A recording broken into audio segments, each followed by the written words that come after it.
Welcome back to the Sports Cage Live, Kenora, Saskatchewan. It's hockey day in Saskatchewan. It's going to be a great night here. Marty McSorley, Don Chesney at the event. Let's go out in the Western Pizza guest hotline. We've kept him waiting a bit here from TSN.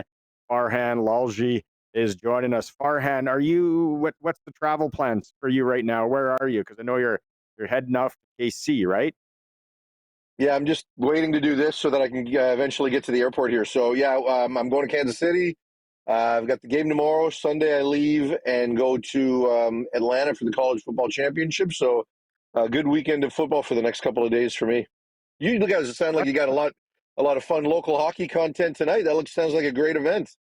Yeah, it's gonna be unreal. The silent auction, which we're gonna get to in a bit, there are some really gem prizes. Looking at the Hughes Vancouver Canucks signed jersey right over there. Yeah, there's a lot of great things. Like I said, we'll get to that. Okay, to start NFL wise, with Hughes and the Canucks, that might be the only jersey that a fan won't throw on the ice, given how the Canucks are playing right now. So that's a good item right there. People respect 43 as much as anybody in this organization as of today. Is that thing going to be fixed this year? Nope. They may try to fix it, but and look, at the end of the day, Calgary and St. Louis are kind of scuffling along here. So to say that the Canucks are out of it, with half a season to go is not likely. But this team is broken. It is legitimately broken, and it needs something significant to fix it. And even if you fix it now, it might take a while for the wounds to heal, and we might not have it completely fixed until next season. You think, I don't know you're a Vancouver guy, but do you think a team like Calgary sneaks in here? I know we're only halfway through. It's kind of one of those feel-good stories going on right now, kind of like Vancouver of last year. Yeah, for sure. And they're getting great goaltending right now. Rasmus Anderson's playing well. Jonathan Huberdeau is a good story as well in terms of bouncing back with his career. Kadri's playing well. They're maximizing what they've got, and they're a year or two ahead of where they wanted to be, in my opinion. So, given the fact that there's kind of 7 legitimate teams in the West, and Vancouver, Calgary, and St. Louis, and a few others might be competing for 8. Yeah. Calgary could certainly get into that spot, and then Vancouver could recover enough to get there as well. But Calgary's certainly a better story right now than what's happening in Vancouver in terms of the feel-good factor, because nobody on the West Coast is feeling good right now when it comes to the hockey team. A CFL schedule finally released yesterday, just random, kind of came from left field. You were right, though. You broke the story here on the Sports Cage. No neutral site game, no touchdown anything game. When you look at the schedule, what do you like about it? What jumps out to you, Farhan? Yeah, not a ton. I mean, it seems like a standard schedule. I see less, which is a good thing. I've had a chance to, check in with a few of the general managers around the league, and Dave Naylor did the same when he was at league meetings in Charlotte. And usually you'll get everybody coming back and acting like they've got the most difficult schedule known to man because they're playing 3 games in 11 days, and they're playing a team that's coming off a bye week, and you hear so much of that, and there's less of it now. And look, at the end of the day, when you've got an odd number of teams and you're trying to shoehorn this schedule, every team is going to deal with some portion of that, but there's a little less angst around it so far this year. I think people are just happy to get a schedule, and that's the biggest complaint, that they didn't get this out before Christmas. The Eugene Lewis thing, I love that this week, where Ed Harvey's saying, hey, go test it. Go see what you're worth, what you're going to fetch. I don't know. I've talked about it on the show this week. You can disagree with me. I don't think there's any way he signs re-up in Edmonton after that play. I don't know. What do you think the market is going to tell us on a guy like that? And do you think that now the relationship will be fine, that he could go back to Edmonton and say, okay, this is what it's going to take? Money talks, and when you're Eugene Lewis, I think he's shown in the last couple of years that is the most important thing, right? It's not always team and fit and best chance to win a Grey Cup. It is money talks. And, I think even last year, didn't necessarily want to renegotiate because you knew the following year, you renegotiate with an extension, but everybody knows the extension's not real, right? So, at the end of the day, he's going to go where the biggest dollars are. And I don't think he's going to be offended. I don't think there's a broken relationship. A lot of people believe he's going to wind up in Calgary. And I certainly think that could well happen. But, how much is Calgary going to pay, given the fact that, they're paying Reggie Begelton a good amount of money, and they've extended Philpott as well for a reasonable number there too. So, but he's got a great relationship with Vernon Adams, and if they lose out on a player like Justin McInnis, maybe they circle back. I mean, it's harder for people to justify that kind of salary with an import. But do I think Geno Lewis can make $250,000 next year? I think that market's probably there for him. I think 320 is fantasy, but Ed's playing it smart, right? Like, it's a smart thing to say to these guys. Yeah, go early. We'll give you an opportunity, and if it's there, take it. And if it's not, here's what our number is. Should the Riders be kicking tires on that action? I think so. I think the Riders are deeper at receiver than a team like Edmonton as far as their high-end imports are concerned. But look, Geno Lewis is one of the top, in my opinion, top 3 import receivers in the league. So everybody should be kicking tires, right? I don't know that there's not a team out there, but every team's also got a big-time number 1 that's currently under contract, right? And that makes it difficult because everybody's got those slots. And if you've got somebody that you think is your highest-paid guy, and if you're Calgary and you think that's going to be Reggie Begelton, and what's he making? I think his average value is I think $215 a year. I know it's not exactly $215 per, but it's a $430,000 contract, and I think Geno's going to want more than that, right? So I don't know. You're a good guy to ask this question. What would McInnis be worth? $250. I think that market's there for him as a starting Canadian. That's not only a starting Canadian, but he's either your wide receiver 1 or your wide receiver 2. He's been able to generate that kind of impact playing in the slot. So I think there's a lot of interest in him, and I think there's a market for him in that $250 range. Yeah, see, that's a guy that I think the Riders should be maybe kicking tires on right there. They might, and like I said, they've got good Canadians there in the receiving core, right? So I don't know that they would want to pay that much money to bring him in, given what else they've got there, right? With Kean Schaefer-Baker especially, who's a very, very high-end player. But, I know there's a lot of interest from Calgary as well because of the relationship with Adams, but his daughter's also here in Vancouver. So my understanding is that there's a strong likelihood he doesn't make it to free agency and extends in BC, but that's not done yet. All right, NFL, Kansas City, Houston, any sniff here? What do they got to do on the road, Arrowhead, to keep this thing close? I said they better have some sort of scheme that no one's seen before, because if you're just going to put the arm down and go, you're going to be in tough.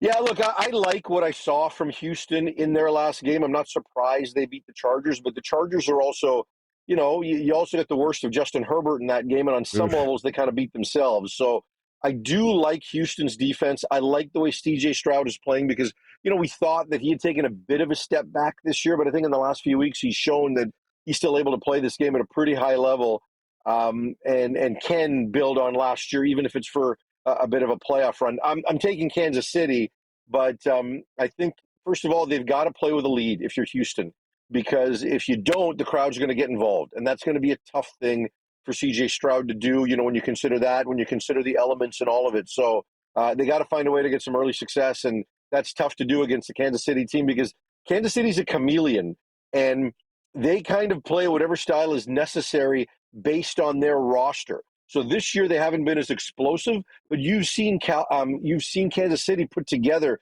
10 and 12 play drives, especially early in games. They've had a lot of success in the first quarter of football games, but then they haven't been able to run away and hide. So, I just think that if they get out in front early, I think that's a bad thing for Houston in this environment. I want a couple words on the other ones. Okay, let's go Washington, Detroit. I love Jaden Daniels. I love Jaden Daniels. And I like Dan Campbell and Jared Goff and what they're doing, but I don't put this past Jaden Daniels to win this football game. You talk about another scenario where Detroit better go run and hide. They better have some early success and run and hide. I'm impressed with what Detroit's done with their injuries that they've had. They're slowly getting healthier on the defensive side of the ball, but I'm telling you, the fact that it's indoors and in a controlled climate and all of that, I think helps both teams really. But I certainly think that Jaden Daniels is going to be comfortable there. But Detroit better run and hide, because if this game is close, Jaden Daniels is going to find a way to win it like he's done all season long. Philadelphia Eagles strike me as that combustible couple that you see at the resort that, at any time they could just blow up and it could all be over. I think the Rams have a fair shot here going in there. Totally agree. Am I off my rocker? You're not off your rocker, but again, kind of a similar thing that, that's a great defense. It really is. And that's a hostile environment to play in. So again, like a team that needs to have early success. And I don't want to, be all cliche here with all of my analysis, because I think the big game that you want to talk about with Baltimore and Buffalo is going to be entirely different. But, if Philadelphia can have some early success here, you're good. And in all three games that I've talked about early success, I've talked about it for different reasons.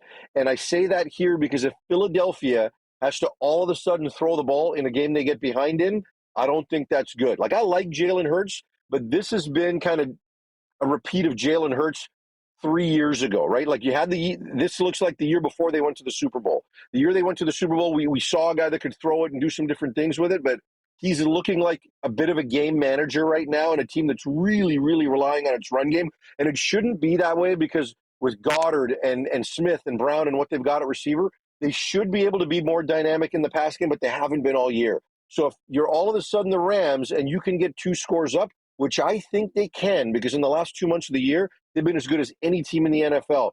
If they do that, they're going to win this football game, because Philadelphia is not built to come from behind. And then the game of the weekend, it's a pick'em. Buffalo at home. Derrick Henry. I don't know where I go on this one. What about you? This is 2 heavyweights that are going to be throwing haymakers. And what happens early? Both of these teams are equipped to come back and do it differently right now. Both of these offenses can be explosive. If you're Baltimore, you just want to stay close enough to keep the run game involved, right? And to not have to be all about the pass. But the crowd's not going to affect either team. The weather's not going to affect either team. These guys are throwing haymakers, and they're 2 quarterbacks. Naylor and I just got off the phone and had this conversation about legacy. Now, ultimately, I think these teams need to win the next 2 games, right? If you're Josh Allen or Lamar Jackson, you're not in each other's shadow. You're both in Patrick Mahomes' shadow. So this game is just one half of what you need to get done, in terms of your legacy and what you need to show. But I am so getting my popcorn ready for this one, because it's going to be just a fabulous football game. And it's going to be all that you expect of playoff football. 2 polished, well-coached teams with outstanding quarterback play. It's going to be so much fun. But I'm taking Baltimore. I'm taking Baltimore to win this game. I just hope whoever comes out there's got enough the following weekend. They're just going to beat the snot out of each other. Where do you got enough left for Kansas City? If it is Kansas City, which it probably is.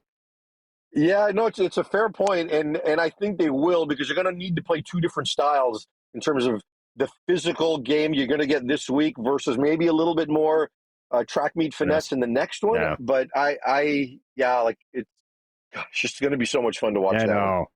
Okay, quickly, is there? You're not talking me out of taking Ohio State. The 8-point spread.